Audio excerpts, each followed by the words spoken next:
The night was not quiet.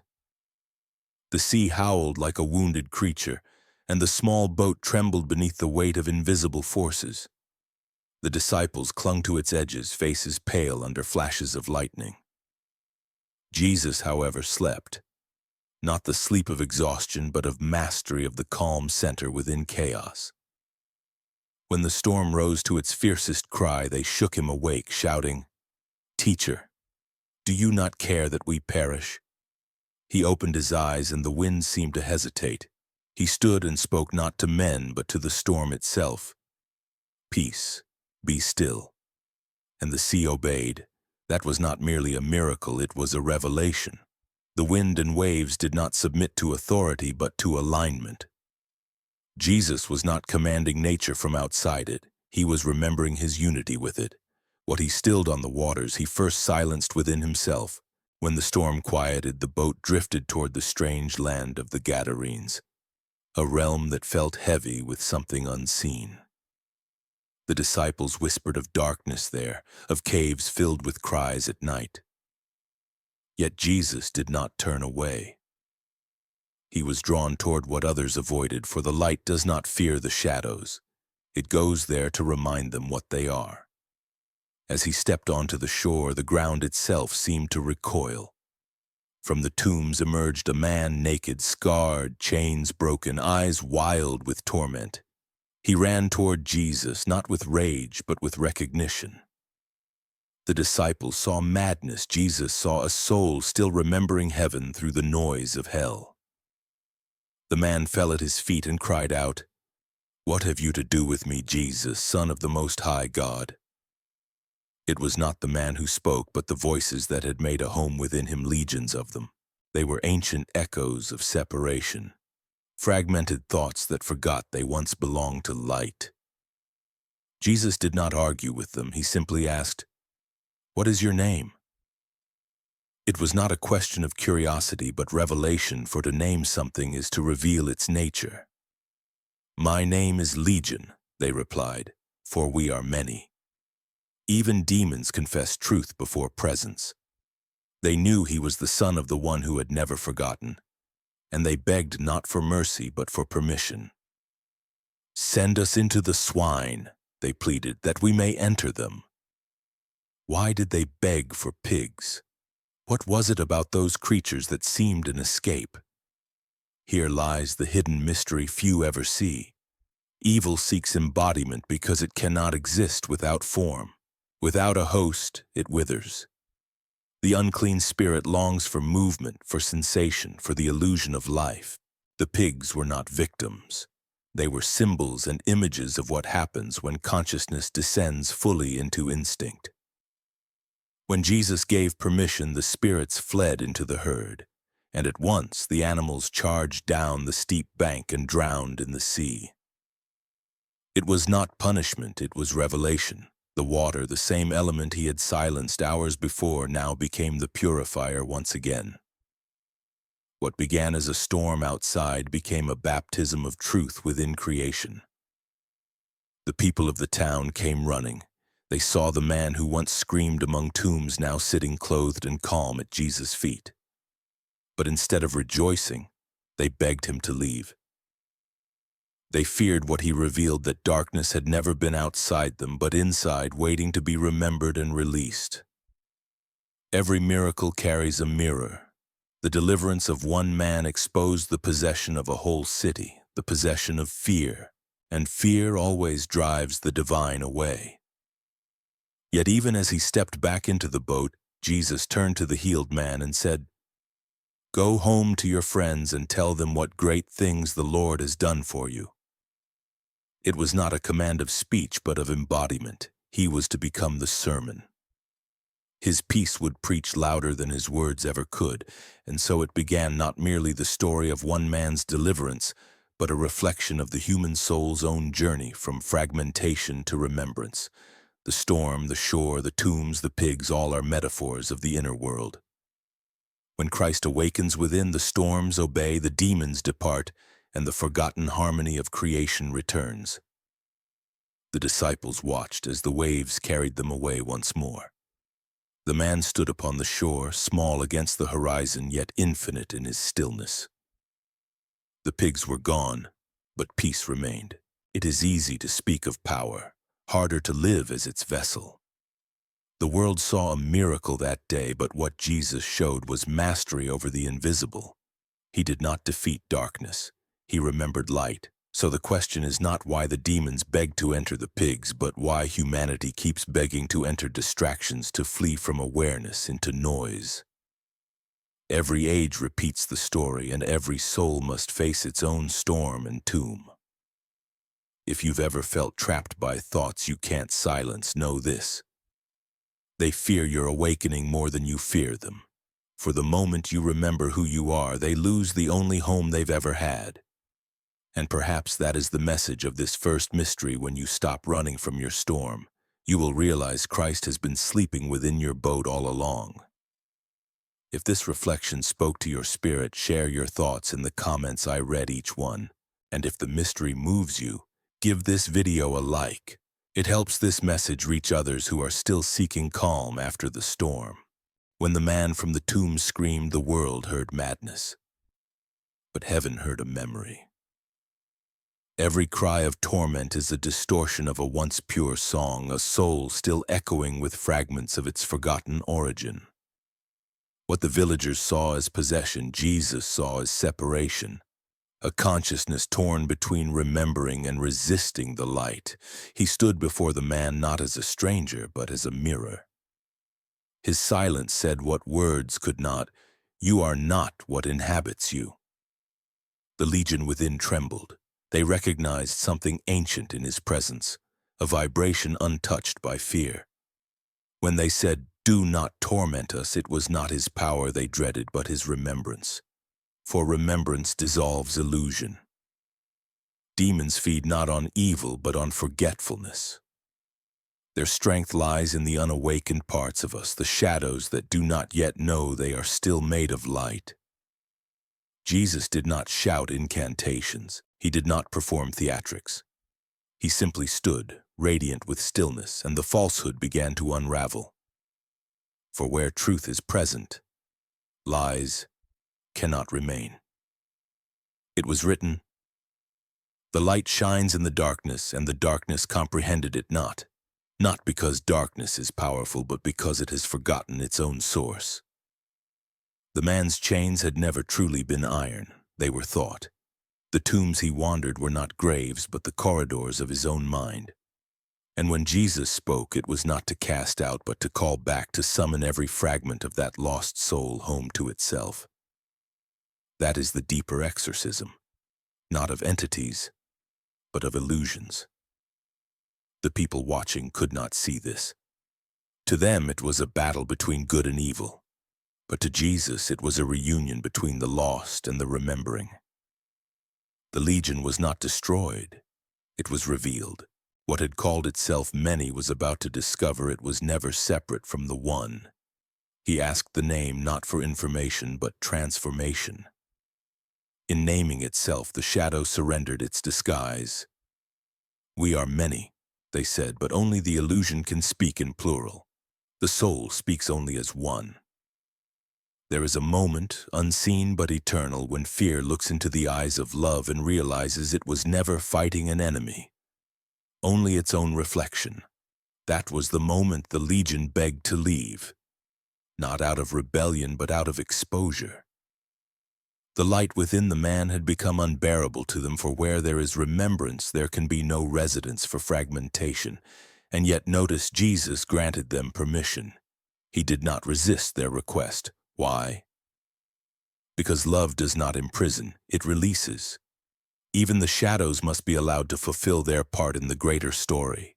The pigs grazing nearby represented what is purely instinctual, the unconscious realm where spirit is buried beneath appetite.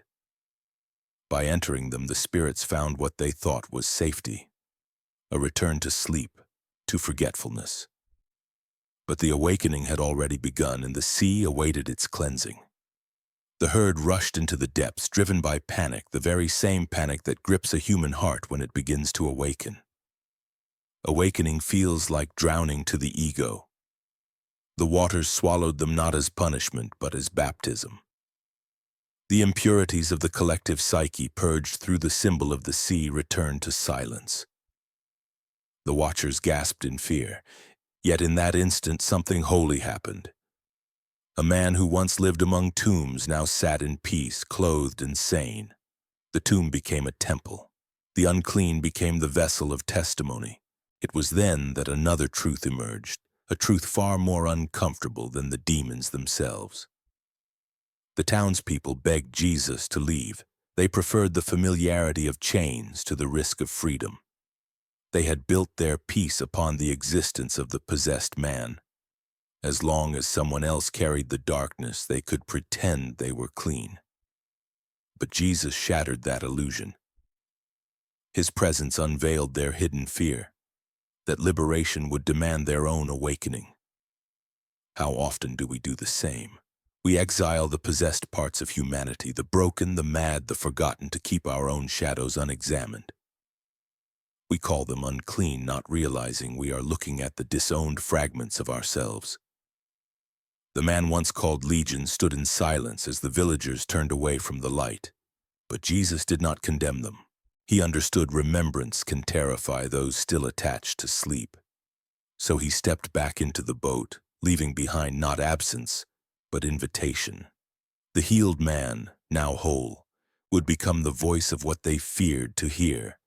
And in that moment, something sacred was restored. For the first time, this man would walk among the living not as the echo of torment, but as a living gospel.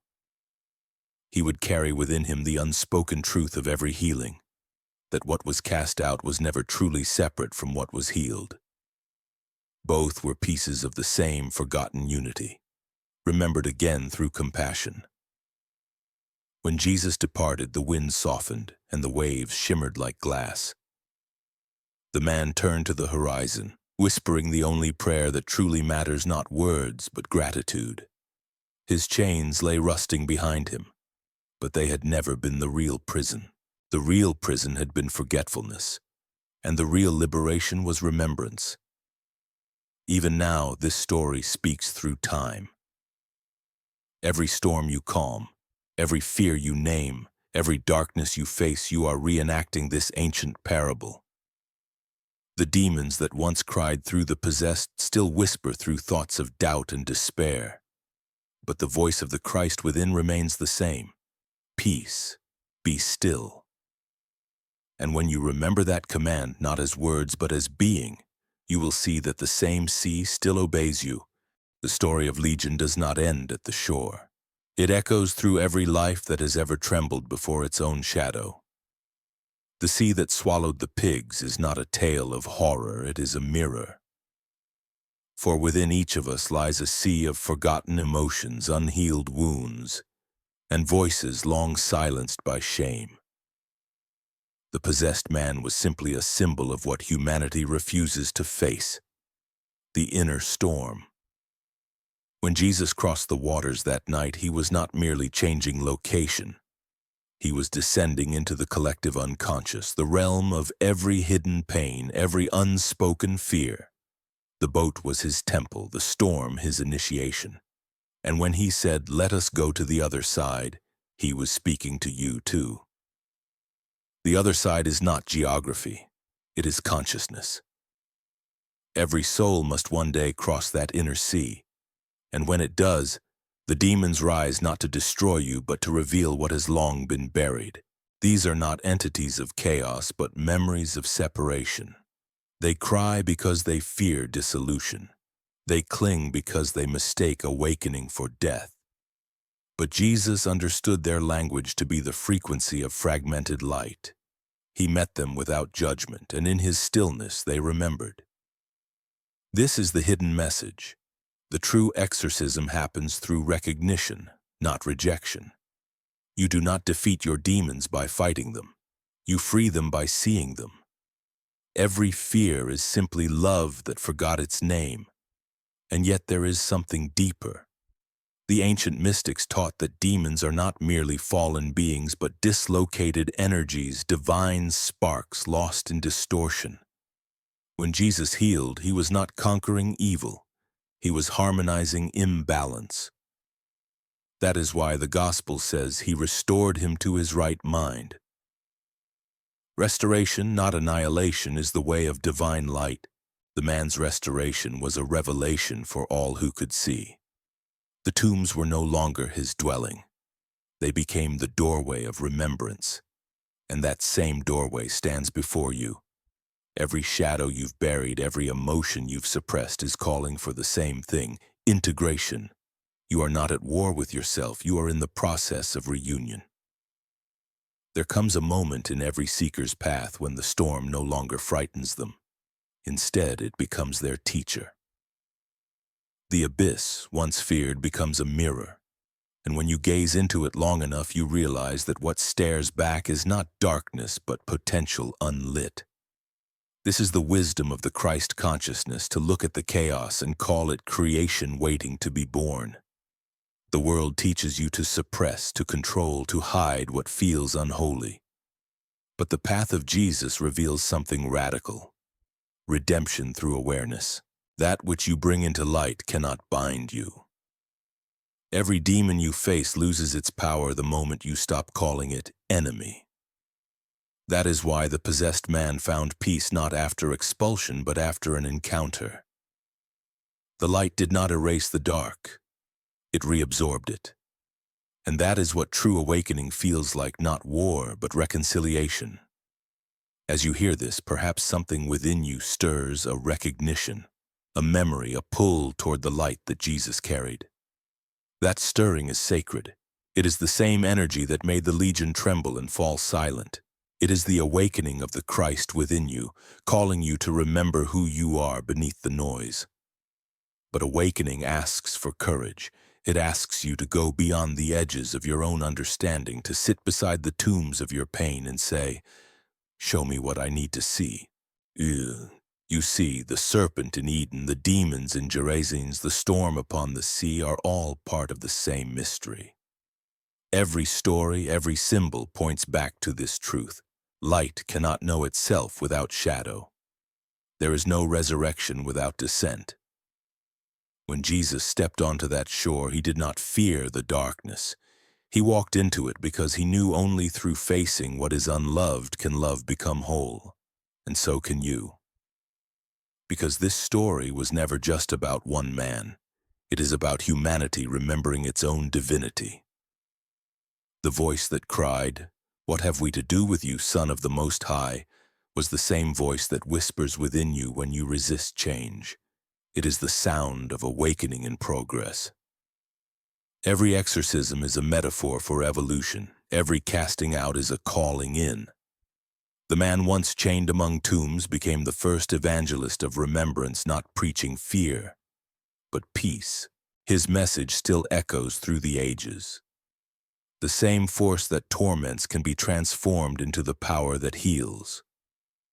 So the next time your inner demons rise, when your doubts scream, when fear grips your chest, remember the sea, remember the light. Remember that the Christ within you still speaks to storms. And if this truth is stirring something within your spirit right now, that's not coincidence. That's remembrance awakening. So before you continue this journey with me, take a moment and subscribe to this channel. Not as a click, but as a commitment. A declaration that you are ready to keep walking the path of hidden wisdom, to uncover what was buried, and to remember what the world tried to make you forget. Because this journey doesn't end with understanding, it begins with transformation. And the next revelation will open the veil even further. The sea has calmed. The man is free. But the question remains: what truly entered the pigs? What ancient law was fulfilled when the waters closed, and why did Jesus allow it to happen? The answer lies not in theology, but in energy, in the secret of transference, in the alchemy of consciousness itself. In the next chapter, we descend into the spiritual physics behind this act, the mystery that shows how even darkness serves the divine. For the same fire that casts out demons is the same fire that awakens gods. And when you see that clearly, you'll realize the battle between good and evil was never outside of you. It was the process of your own becoming. The hillside was quiet for a moment, the kind of silence that comes before the unveiling of divine judgment. The herd grazed peacefully, 2,000 swine shimmering in the morning light, unaware that heaven's decree was about to pass through them. And then came the sound of the plea of the legion. Send us to the pigs. Let us enter them. It was not a negotiation. It was desperation. These spirits who had defied heaven now begged like fugitives before their sentence. Luke records that they begged him not to send them into the abyss, the dark prison of judgment reserved for fallen angels. They knew who stood before them, they knew his authority, and yet they still clung to embodiment, to the desire for habitation, because even darkness craves a body to corrupt. And Jesus, in divine authority, gave them permission, 3 words that would shake the spiritual world. So he gave them permission. Why? Why would the Son of God allow such destruction, the drowning of 2,000 creatures, the chaos, the loss?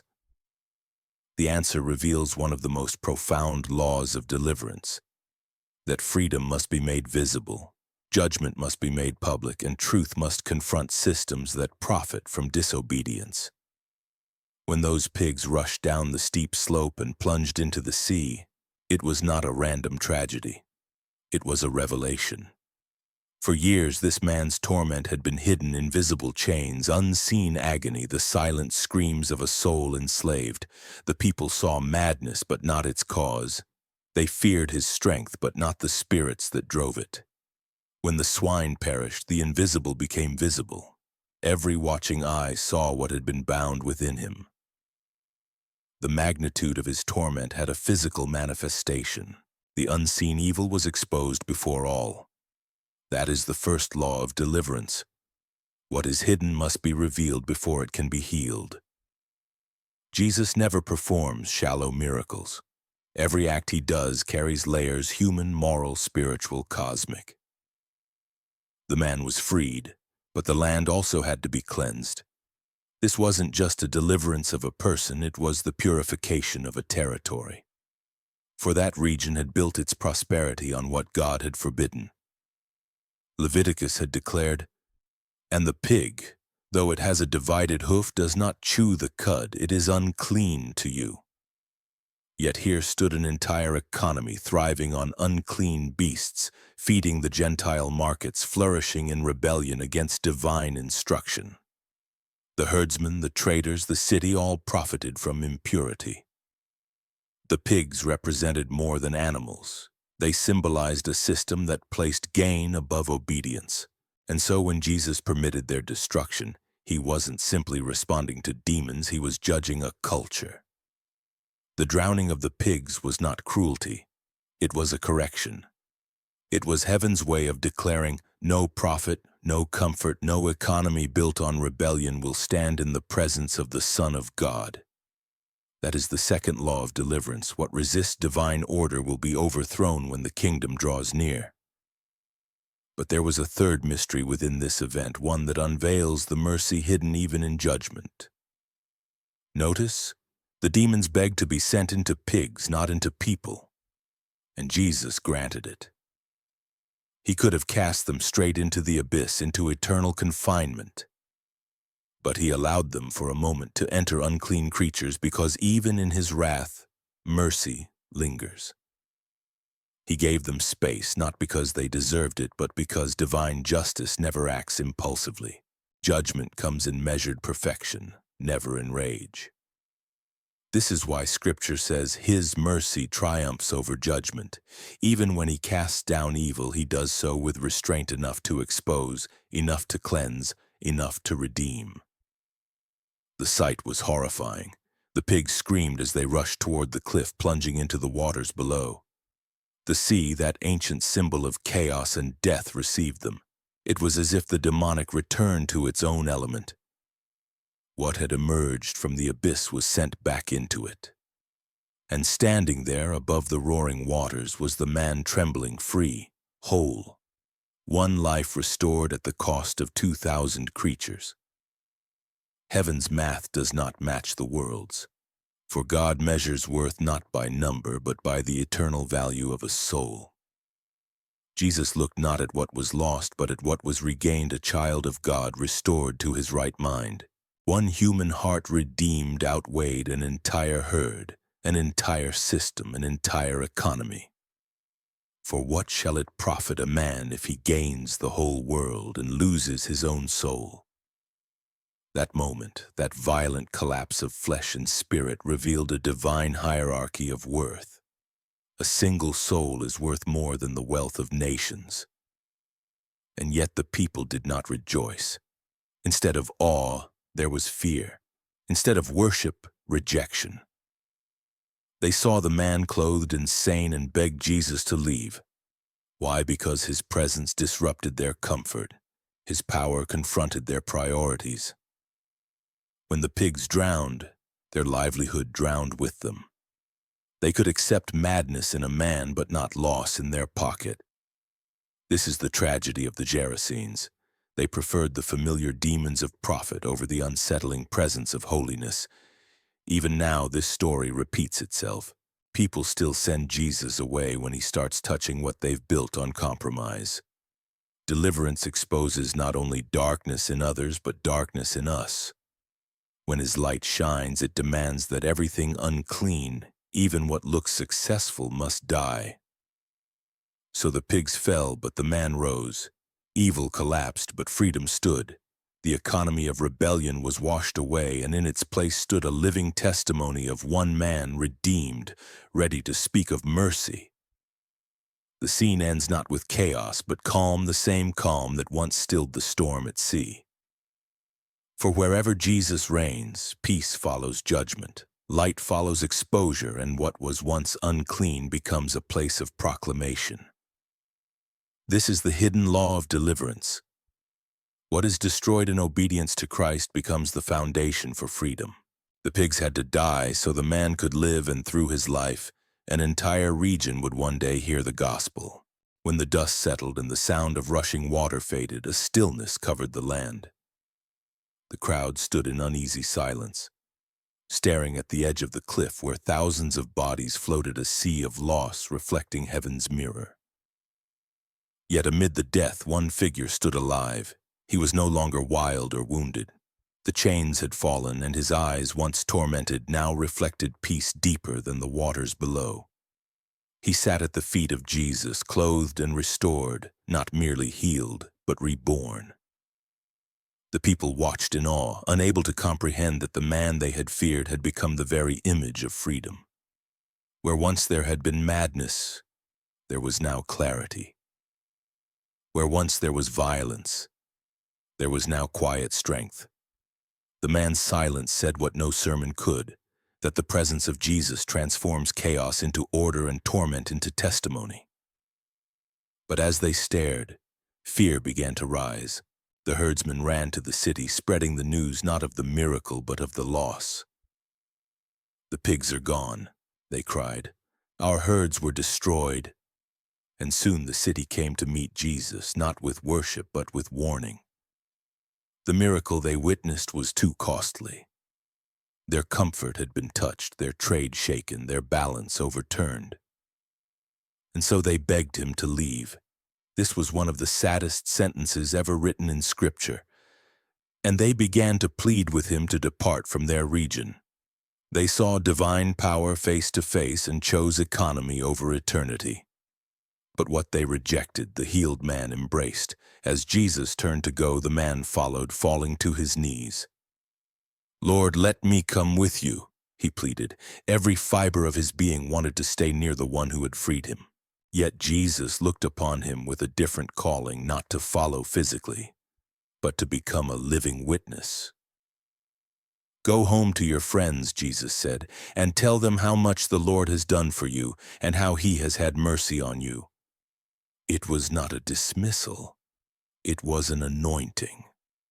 The man who once carried a legion now carried a message. The one who had been silenced by darkness became a voice of light. He was no longer the possessed man of the tombs. He was now the first evangelist of the Gentiles, the preacher of Decapolis. 10 cities would hear his story. His name is never recorded because his identity became his testimony. He was no longer defined by what tormented him, but by who delivered him. And in this, the hidden teaching of Jesus unfolds. True discipleship begins not by following his feet, but by carrying his presence. The man walked back into the cities that once feared him. No longer a symbol of madness, but of mercy. People who had avoided him now gathered to listen. And wherever he spoke, hearts trembled, for his words carried the weight of experience. He didn't preach doctrine, he told his story, and his story became a revelation. This is the secret pattern of divine remembrance. Every soul delivered by Christ becomes a reflection of his light in the very places that once held darkness.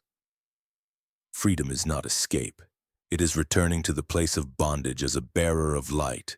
Jesus left the region, but his voice remained through that man. And this is how the kingdom spreads, not through crowds, but through carriers. One person redeemed becomes a temple, and through that temple, cities awaken. There's something sacred in the way the story ends. No final applause, no closing miracle, just a man walking home, carrying within him the peace that once stood before him. It is a reminder that Jesus doesn't only cast out demons, he restores destiny. He does not merely end pain, he rewrites purpose. The man's deliverance was not just his own. It was prophetic, a mirror of what Christ would later do on the cross. For just as the legion entered the pigs and drowned in the sea, so would sin itself be cast into the abyss of his blood. The cross would become the final cliff, and the sea of mercy would receive the weight of the world's darkness. Through one man's freedom, the shadow of redemption was foreshadowed. And that is the mystery of this forgotten miracle. It is not about pigs or possession. It is about the authority of the Son of Man to restore the divine image within every soul. The crowd left, but the man remained radiant, reborn, remembered. His deliverance declared that no darkness is too deep, no chain too strong, no exile too far for the reach of divine love. Even now, the story whispers across time to every heart tormented by invisible voices, to every soul who feels chained in unseen tombs. The message is the same. You are not your demons. You are not your past. You are not the name they gave you. You are the one Jesus remembers. And when he remembers you, even the sea must return what it has taken. So when you feel the weight of your failures, remember this man. Remember the cliff, the sea, the scream, and then the silence that followed. That silence was freedom. That silence was peace. That silence was you waiting to be restored. The greatest deliverance is not from demons, but from forgetfulness. When you remember who you are in him, every chain breaks by name. And if this story has touched your heart, if you feel the echo of this truth within your spirit, take a moment to comment below what part spoke to you most. Like this video to spread the message, and subscribe so you never miss the next revelation of hidden teachings. Because this is not just a story from 2,000 years ago, it's your story, waiting to be remembered. You are the man who became the message.